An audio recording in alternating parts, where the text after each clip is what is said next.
Aujourd'hui, j'ai envie de te proposer une petite session lecture parce que c'est quelque chose que j'ai encore jamais fait et que j'ai toujours eu envie d'essayer dans mes vidéos. Tout d'abord parce que j'aime bien lire, je suis lecteur, et aussi parce que je trouve qu'en termes d'ASMR, ça fait un peu partie de l'essence même de l'ASMR, quoi. C'est pas pour rien qu'on raconte des histoires aux enfants pour s'endormir. Donc voilà, moi je vais pas te raconter une histoire en soi, parce que le livre que j'ai choisi, bien que je vais te lire qu'un petit passage du début, c'est un livre en fait plutôt tourné développement personnel. C'est un livre qui parle de la motivation. Et ça s'appelle d'ailleurs le titre, hein, Le Manifeste de la Motivation, écrit par Brendon Burchard. Et voilà, c'est un livre qui est paru, je vais te le dire, en 2016. En tout cas, ça c'est une édition 2016. Mais il a été écrit en 2014. Donc 2014, donc tu vois, ça date, si ça fait 7 ans quand même qu'il existe. Mais voilà, écoute, j'espère que ça te plaira. Moi, c'est un livre que j'ai bien aimé parce que je trouve que ça donne un petit coup de boost. Ça parle de choses que tout le monde sait plus ou moins, mais qu'on a tendance à oublier, dans nos vies de tous les jours. Donc voilà. Pour te dire, tiens, la 4e de couverture, c'est Paulo Coelho qui l'a écrite.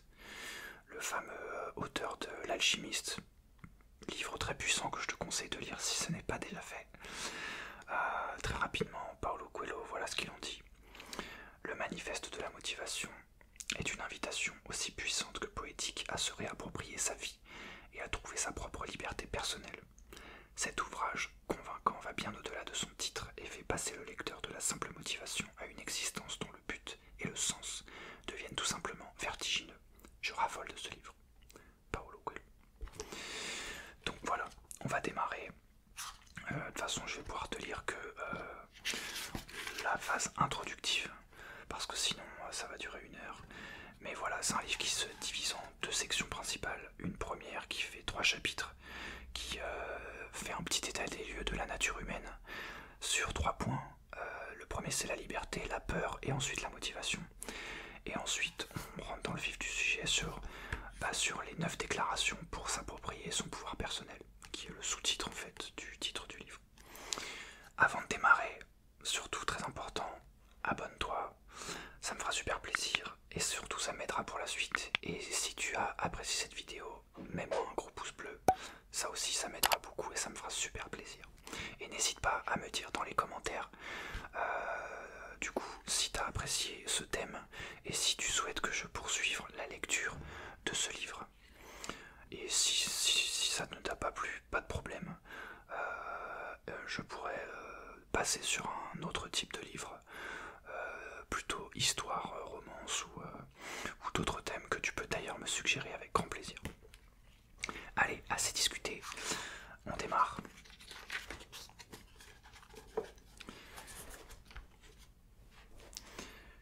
La déclaration du pouvoir personnel. Il vient un temps dans la vie de ceux qui sont promis à un grand destin, où ils doivent se tenir devant le miroir de la vie et se demander « Pourquoi, après avoir été doté d'un cœur de lion, dois-je vivre comme une souris ?» Nous devons nous regarder droit dans les yeux, aussi fatigués soient-ils, et nous demander pourquoi nous perdons tant de temps à renifler chaque distraction, pourquoi nous tremblons à l'idée de révéler notre véritable identité aux autres, pourquoi nous fuyons si rapidement devant toute apparence de conflit, et pourquoi nous nous contentons de jouer un rôle si modeste. Nous devons nous demander pourquoi nous participons si humblement à la course effrénée de la société, pourquoi nous nous perdons dans ces labyrinthes de médiocrité, et nous nous contentons de semblants de gratification quand la nature offre une liberté, une puissance et une abondance illimitées aux gens audacieux, déterminés, créatifs et indépendants, bref, à chacun de nous. Nous devons nous demander si notre désir de nous sentir en sécurité et accepté ne nous assujettit pas en fait au qu'en dira-t-on et à l'ennui.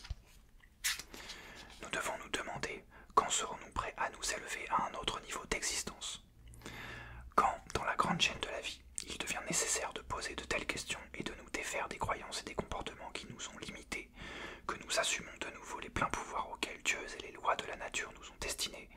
Un certain respect pour la condition humaine exige que nous partagions les motifs qui nous poussent à exercer notre puissance et à nous séparer de ceux qui freinent notre vitalité, notre croissance et notre bonheur.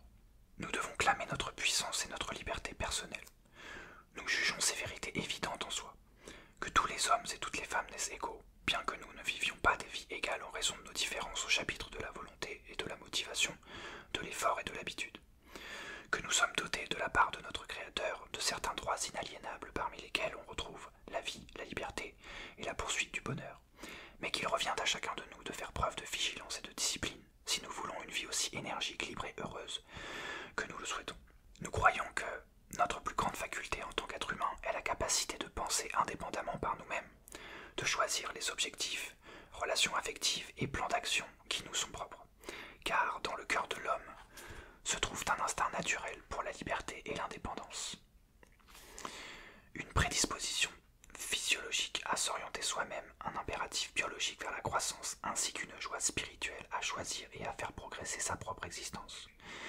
C'est la motivation principale qui pousse l'être humain à être libre, à examiner son individualité et à poursuivre ses rêves sans restriction, à expérimenter ce qu'on pourrait appeler la liberté personnelle. Pour s'assurer de ne pas perdre ses droits et ses libertés personnelles, les hommes et les femmes de pleine conscience ne doivent pas consentir à être régis par la peur, les conventions ou les désirs du plus grand nombre. Nous devons régir notre propre vie, et quand nos pensées et nos actions deviennent destructrices, il est de notre responsabilité de les changer ou de les supprimer, ainsi que d'instituer de nouvelles habitudes pour jeter les bases d'une vie plus libre et plus heureuse. Nous devons exercer notre pouvoir et améliorer notre façon de penser et d'interagir avec le monde. Quand une longue chaîne d'auto-oppression et de contrôles sociaux a réduit notre force et notre indépendance, c'est notre droit et notre devoir de rejeter une telle existence, de nous lever à nouveau et de foncer sans encombre vers les portes de la splendeur. Nous avons patiemment assez souffert, espérant que quelqu'un ou quelque fortune nous accorderait un jour plus de possibilités et de bonheur, mais rien d'extérieur ne pourra nous sauver, et l'heure fatidique n'est pas loin, où soit nous deviendrons prisonniers de ce niveau de vie, où nous choisirons de nous élever à un plan plus élevé de conscience et de joie. Dans ce monde mal en point et turbulent, nous devons trouver la paix intérieure et devenir plus indépendants en nous créant la vie que nous méritons. Ce sera un effort difficile. Le fil de nos actions nous raconte trop souvent des histoires de blessures auto-infligées et de tristesses répétées, découlant d'un désir aveugle d'être trouvé digne, acceptable et aimable aux yeux des personnes qui connaissent à peine notre cœur et nos pouvoirs véritables. Et donc, nous n'avons pas fait trop de vagues. Nous avons oublié de formuler des intentions et d'établir des normes précises, et trop souvent, nous n'avons pas exprimé nos désirs et nos rêves. Le hasard et la médiocrité ont trop souvent déterminé l'ordre du jour, et les voix fortes et les nécessiteux nous ont dicté qui nous étions et ce que nous devrions faire, notre vie devenant ainsi soumise à la tyrannie des imbéciles. Si nous pouvons être suffisamment vulnérables et courageux pour admettre de tels faux pas, nous pourrions voir le potentiel que nous avons laissé inachevé. Nous pourrions voir un nouveau chemin des plus resplendissants. Il nous faut donc reprendre notre vie en main, nous regarder devant le miroir et être francs. Peu importe ce que nous y voyons, recourons à ces vérités humaines et familières et à ces déclarations personnelles pour regagner notre liberté. Nous nous perdons trop souvent dans l'abîme de l'ignorance. Nous passons régulièrement à côté de l'énergie et des bénédictions autour de nous, ainsi que de l'importance du moment présent. C'est comme si nous préférions être ailleurs à faire autre chose, comme si nous vivions dans des fuseaux horaires différents, des heures derrière ou devant ce joyeux tic-tac et la félicité du moment présent. Comme si nous avions oublié que l'ennemi naturel de la vie n'est pas une mort éloignée, mais un détachement de la vie dans le moment présent. Si nous souhaitons être libres et vivants, dans toute notre puissance, nous devons décider d'apporter la pleine force de notre esprit conscient à notre expérience actuelle. Nous devons choisir de ressentir à nouveau. Nous devons formuler des intentions qui correspondent à qui nous sommes, au rôle que nous désirons tenir et à la façon dont nous interagissons avec le monde. Sans une conscience exaltée, nous ne pouvons pas nous connecter aux autres ou à nous-mêmes. Nous ne pouvons pas satisfaire aux exigences du moment présent avec grâce. Pour toutes ces raisons, nous déclarons maintenant, nous appréhenderons la vie avec une présence et une puissance maximale. Nous avons abandonné la maîtrise de notre quotidien. Au milieu d'incessantes distractions, notre discipline visant à poursuivre de grandes ambitions a disparu. L'espace libre d'un jour de congé nous paraît désormais impénétrable, car nous sommes hypnotisés par un faux mais irrésistible besoin de répondre à tous les besoins des autres. Nous sommes sollicités de toutes parts écartelés entre différents efforts soutenus afin de poursuivre des frivolités ou de fausses urgences, et nous sommes bien souvent hésitants quant à la façon d'équilibrer notre vie avec les besoins de ceux que nous aimons. Nous sommes trop souvent éloignés de ces causes qui valent la peine qu'on se batte pour elles. Une vie plus joyeuse, plus stimulante et plus satisfaisante attend ceux qui organisent consciemment leur vie. Pour toutes ces raisons, nous déclarons maintenant, nous nous réapproprierons notre emploi du temps.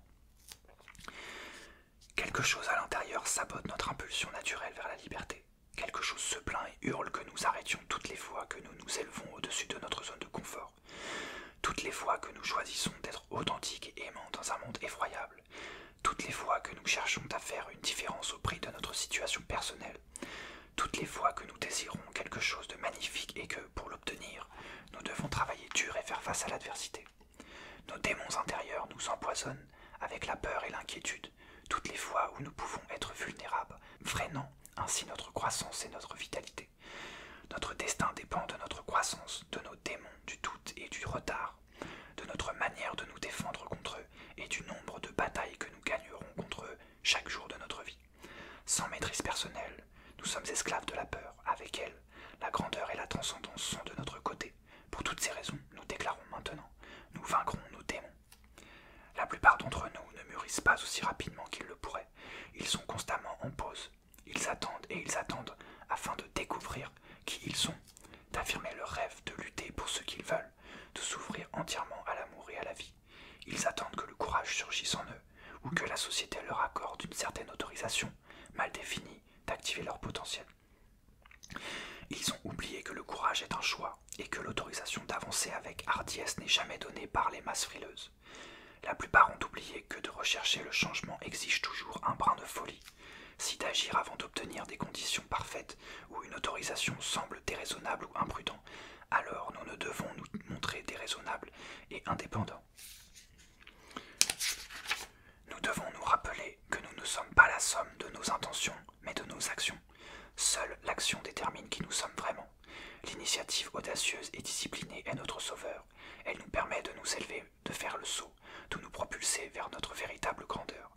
Nous ne devons pas perdre l'urgence du moment présent, car il nous implore de commencer quelque chose de grand et d'important. Pour toutes ces raisons, nous déclarons maintenant, nous progresserons avec abandon. Nous sommes épuisés. Tout autour de nous, nous voyons des visages qui semblent érodés par le temps, fanés et austères. Nous entendons des conversations qui paraissent de plus en plus silencieuses et résignées, comme des murmures provenant d'une tribu fatiguée et dispersée. L'énergie émotive du monde est à plat. Le bien-être a été mis de côté pour laisser place à la richesse. Le succès est préféré à la santé mentale. En cours de route, certains sont devenus froids. Froids envers la vie, froids envers les autres. Où est l'impulsion énergétique intense et vivifiante que l'on pourrait attendre d'un peuple élu et talentueux? Pourquoi n'entendons-nous pas plus de rire et plus de vie? Où sont la fureur et la passion folle et vibrante de l'être humain pleinement engagé? Où sont les personnes brûlant de charisme, de joie et de magnétisme? Où est la reconnaissance pour l'étincelle de vie que nous avons reçue? Nous devons reconsidérer notre attitude envers la vie. Notre devoir suprême doit tendre à rallumer la magie de la vie. Pour toutes ces raisons, nous déclarons maintenant, nous pratiquerons la joie et la gratitude. Nous reculons trop facilement quand la vie devient difficile. La plupart sacrifient leur individualité et leur intégrité sans même se battre, bien que l'arrogance nous empêche de voir cette vérité. Un trop grand nombre d'entre nous se croient forts quand un examen minutieux de leur vie dégagerait une tendance à abandonner ou à se retirer trop rapidement, bien souvent quand leurs êtres chers avaient besoin d'eux ou que leurs rêves étaient à portée de main. Par commodité ou en raison du large sourire de la popularité, nous parlons pour ne rien dire et nous abandonnons ce en quoi nous croyons vraiment. Mais il y a une noblesse chez ceux qui ne laissent pas la misère ou le désespoir compromettre qui ils sont.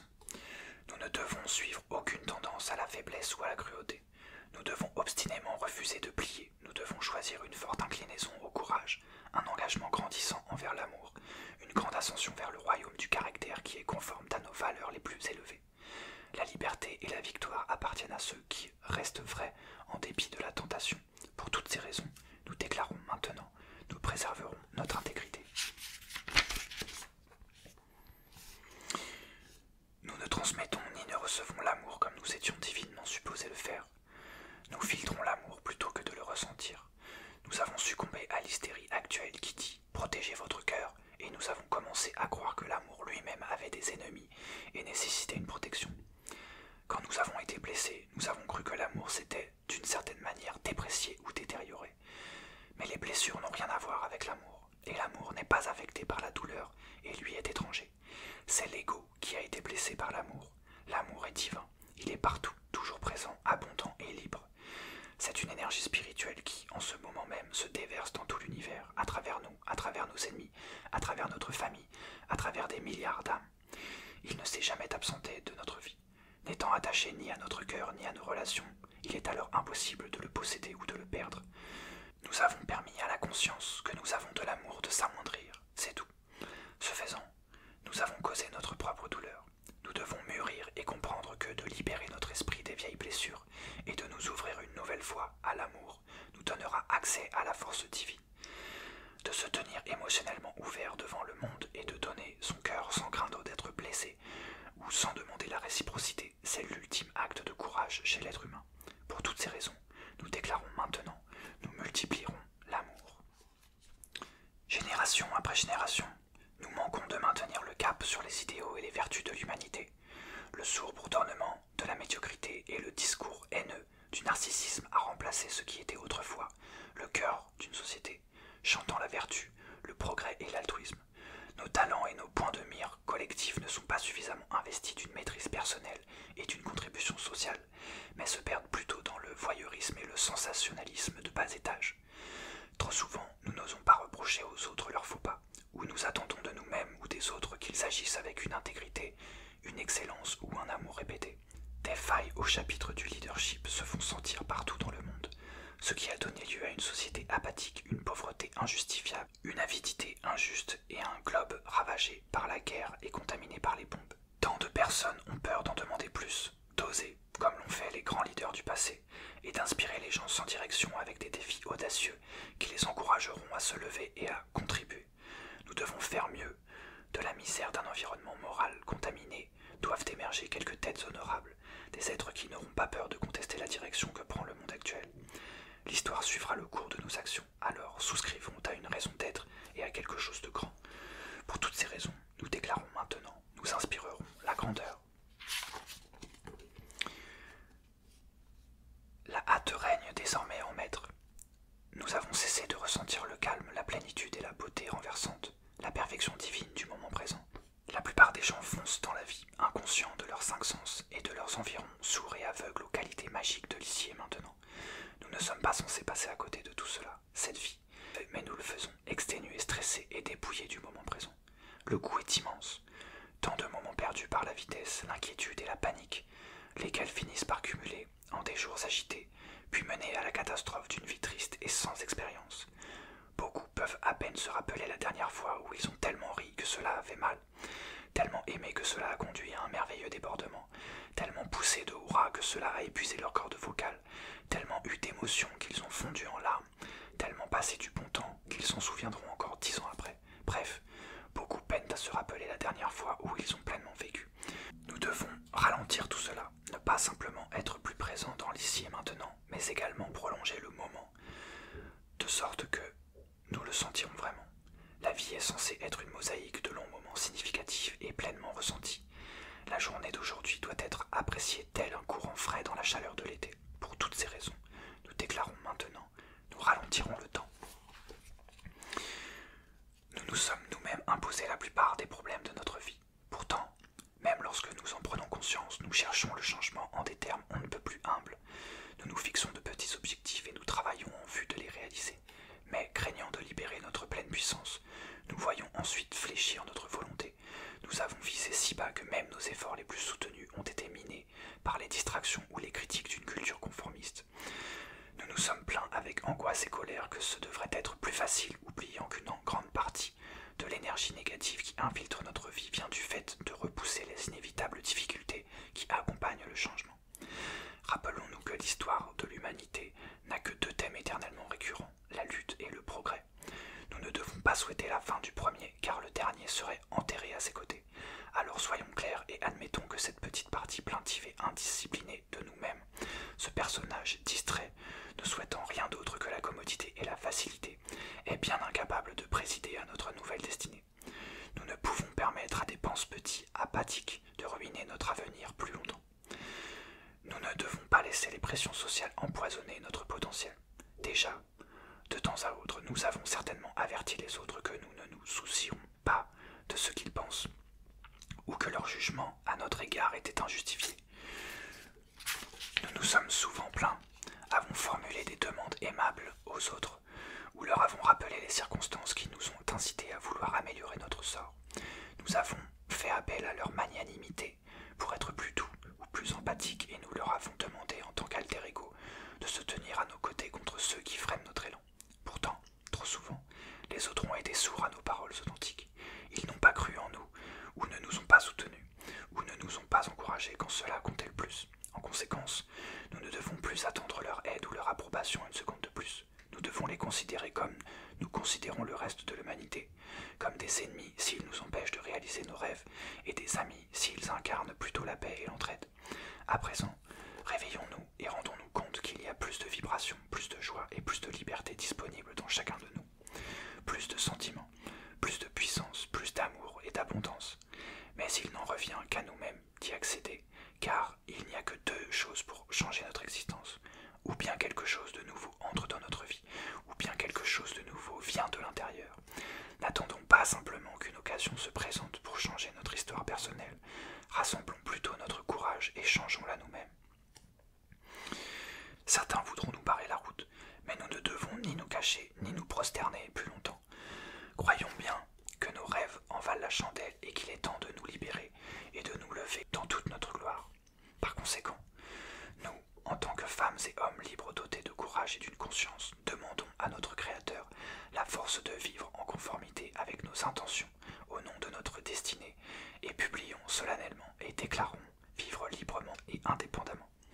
Nous déclarons être affranchis de l'allégeance envers ceux qui nous oppriment et nous blessent, que tous les liens sociaux entre eux et nous ne doivent être complètement dissous, et que, en tant que personnes libres et indépendantes, nous avons le plein pouvoir d'exercer notre véritable force, de vivre nos rêves, de trouver la paix, de créer la richesse, d'aimer ouvertement ceux qui ont gagné notre cœur, de contribuer sans crainte ni sans attendre de permission, d'essayer d'obtenir une certaine grandeur personnelle, de servir le bien commun et de faire toutes les autres choses que les personnes indépendantes et motivées ont le droit de faire. Et pour appuyer cette déclaration, avec une pleine confiance en la protection et la providence, nous mettons en gage notre vie, notre fortune et notre honneur sacré. Fin de cette première partie introductive. J'espère que ça t'a plu. J'ai pas envie de continuer plus loin parce que là tu vois on est à une demi-heure quasiment. Et après en fait on rentre dans la section 1 qui traite des trois